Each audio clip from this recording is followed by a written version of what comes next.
Bonjour à tous, correction de l'EI2 de Java pour la promo CPI 2021-2022, EI qui portait sur des croix et des carrés. Voilà, pour vous remettre en situation. Donc je pars du principe que vous avez le sujet devant les yeux. On va commencer à la partie 3 directement, qui est création de la classe croix. Et donc c'est parti. Donc la première classe que vous allez créer est chargée de représenter une croix dans la fenêtre de l'application. Cette dernière est composée de deux lignes, une verticale, une horizontale, qui s'intersectent en leur centre. Donc vraiment on fait un plus. Donc la première question c'est d'ajouter une classe croix à mon projet, je le fais.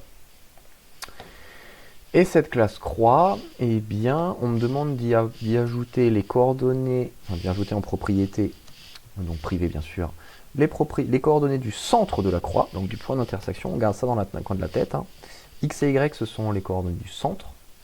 Je les mets en float parce qu'on ne sait jamais, peut-être qu'il va falloir les faire bouger. Donc si on les fait bouger avec delta, vous vous rappelez, il faut mettre un float. On me demande ensuite de mettre la couleur des traits qui s'appelle C. Et enfin, on me demande de mettre la longueur de chacun des traits. De la même façon, je les mets en float, qui s'appelle L. Pour compléter la question, il faut bien faire l'import de color slick et pas d'un autre color. Et on est bon. Ajouter un constructeur par défaut. Je rappelle, un constructeur par défaut, nom de la classe, pas de retour, de type de retour et rien dans les parenthèses. Je veux que la croix soit en plein centre, qui fait 640 par 480. Autrement dit, mon X qui vaut 320 et mon Y qui vaut 240. Je veux que la couleur soit aléatoire parmi rouge, vert et bleu. Donc j'ai commencé par... Il y a trois possibilités, donc j'ai commencé par tirer un nombre aléatoire entre 0 et 2 inclus. Donc je me contente de mettre x3, hein, ça sera soit 0, soit 1, soit 2. Et puis ensuite, j'ai deux façons de faire. La façon la plus rapide, enfin la plus simple, c'est de faire un ensemble de if. If n égale à 0, ben, je mets rouge, sinon je mets bleu, sinon je mets blanc. Ou alors, je fais la technique un peu plus compacte, qui consiste à créer un tableau de couleurs, que je dis qu'il est égal à color.red, color.blue, color.white. Et puis ce tableau, je vais simplement dire que c'est la case n de ce tableau, n étant le nombre aléatoire que j'ai tiré plus tôt. Et puis enfin, la longueur de chaque trait est égale à 100, donc ça, pas de problème.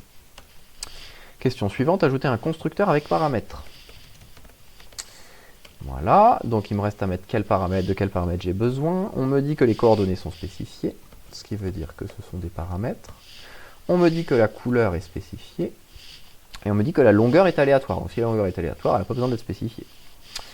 Voilà, je dois par contre vérifier que le centre de la croix soit dans les limites de la fenêtre.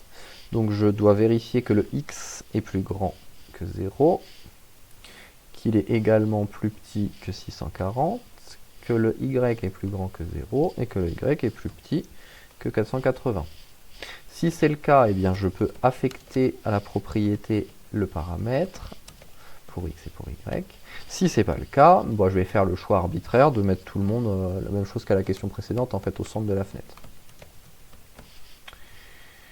Ok, ensuite on me dit que la couleur est spécifiée, donc là j'ai pas de test particulier à faire, je l'affecte.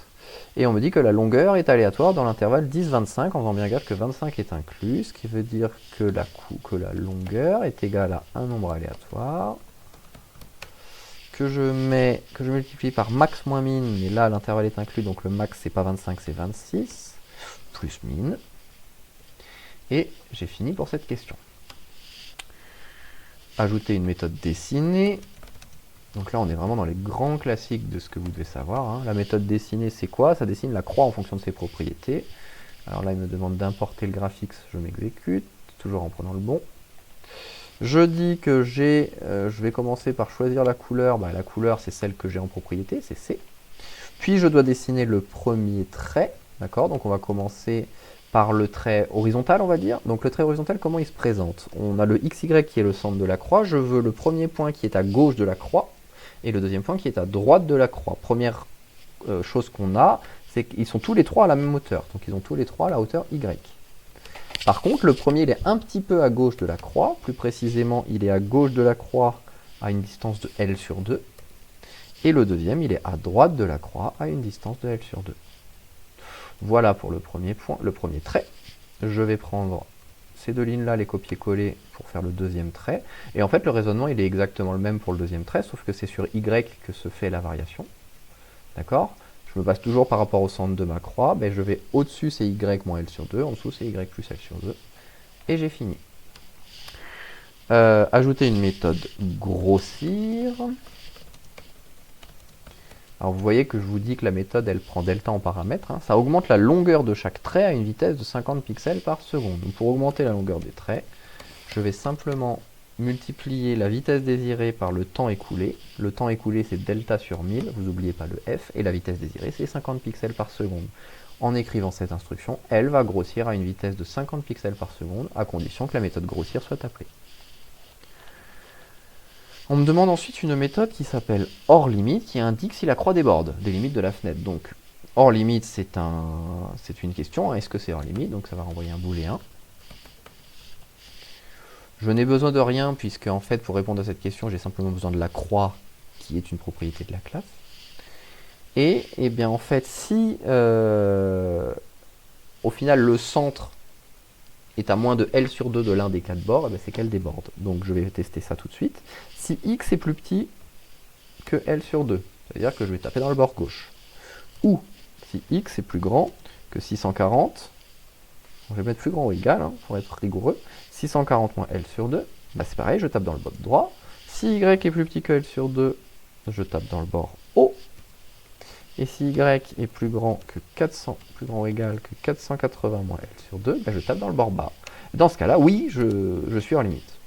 Et puis sinon, bah non. Alors c'est pas la version optimale de cette fonction, mais je pense que c'est la plus claire. On a fini la question 6, on en arrive à la question 7. Donc là, on a fini avec la classe croix en fait. Hein. Dans la classe main, EI crée une croix par défaut nommée C. Donc c'est une propriété de la classe.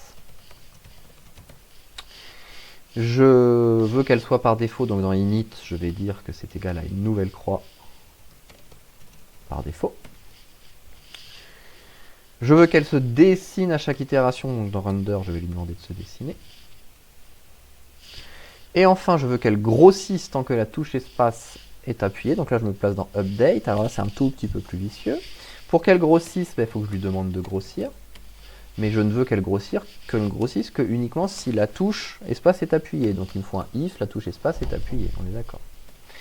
Donc pour faire ce if, il faut que je me connecte à la gestion du clavier et de la souris. Vous vous rappelez, c'est l'input. Donc je demande gentiment à mon game container, attendez, hop, je demande gentiment à mon game container de me donner l'information du clavier et de la souris. Et puis ensuite je vais regarder, est-ce que mon input a détecté que la touche espace est appuyée. Donc je récapitule. Si la touche espace est pressée, je fais grossir C. Et j'ai fini avec cette question. On en arrive à la question suivante. Débrouillez-vous pour que la croix change de couleur à chaque clic droit de la souris. Donc pour que je gère le clic droit, il faut que je me pose la question, est-ce que le clic droit de la souris a été appuyé? Donc pour ça, j'utilise isMousePressed. Et puis je demande pour la souris le bouton droit de la souris. Si le bouton droit de la souris, alors j'ai deux façons de voir les choses. Soit à cet endroit-là, je fais appel aux accesseurs et aux mutateurs pour récupérer la valeur de la couleur de la croix et la modifier. Soit je déporte le problème et je demande gentiment à ma croix de se débrouiller pour changer la couleur. D'accord? Alors là, évidemment, j'utilise une méthode qui n'existe pas, d'où le fait qu'il me la souligne. Par contre, regardez, en utilisant le raccourci, je passe ma souris dessus, je la crée, et ici, il me reste à faire ce qu'on me demande. Alors, qu'est-ce qu'on me demande? On me demande, si elle est bleue, elle devient blanche. Donc, if C égale bleu, et bien C égale blanc. D'accord? Si ce n'est pas le cas, si elle est blanche, eh bien, elle devient rouge. Et sinon, si elle est rouge, elle devient bleue. Voilà, donc l'avantage de le faire ici, c'est qu'en fait, c'est beaucoup plus compact en termes de ligne de code, hein, puisqu'on n'a pas à faire appel à des accesseurs mutateurs.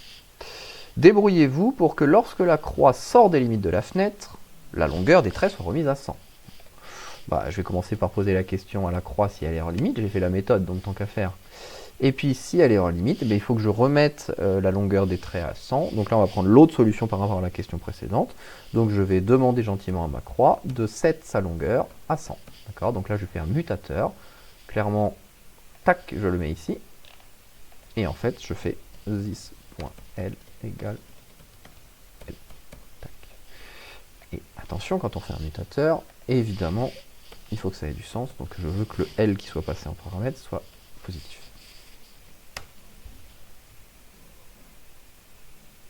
La seule chose, c'est que ça c'est un float, parce que L est un float là-haut. Et puis voilà, là on devrait être pas trop mal en termes de rigueur. On a fini la partie, donc la dernière chose qu'on fait, c'est qu'on vérifie que tout va bien. Donc on a plusieurs fonctionnalités. La première fonctionnalité, c'est qu'on a une croix, donc là elle est bleue. Quand je clique droit, elle change de couleur, donc ça marche. Et quand j'appuie sur espace, tant que j'appuie sur espace, elle grossit. Voilà, et puis ce qu'on va faire aussi, c'est que dès qu'elle dépasse normalement, elle se reset à 100. Paf, très bien. Donc tout fonctionne. Fin de cette première vidéo.